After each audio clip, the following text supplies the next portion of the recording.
في الفيديو ده هنتكلم عن ازاي نغير بلد الإقامة من تطبيق استوديو تيوب بطريقة سهلة من غير أي تفكير. ويلا بينا نبدأ الفيديو. أول حاجة هنجي على تطبيق استوديو تيوب. تمام. بعد كده هنجي على خلفية القناة اللي من هنا. تمام. وهنجي على كلمة الإعدادات هندوس عليها كده، هيظهر معانا الواجهة دي بالظبط. هتلاحظوا هنا مكتوب بلد الإقامة، لو دوسنا عليها كده تمام هيظهر معانا عدة بلاد كتير، كل البلاد اللي في شركة يوتيوب.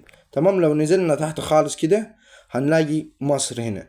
تمام. انا طبعا هعملها على حسب بلدك، انت غيرها زي ما تغيرها. انا طبعا عشان بلدي مصر هعملها مصر.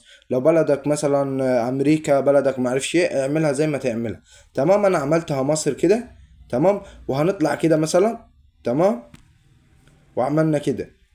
تعالوا كده نروح على القناة بتاعتنا يا جماعة.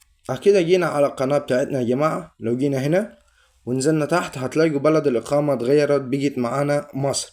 وكده بإذن الله نكون وصلنا لنهاية الفيديو. يا رب الفيديو يعجبكم، بإذن الله هيعجبكم. مع السلامة حبايب قلبي، سلام. Here we go.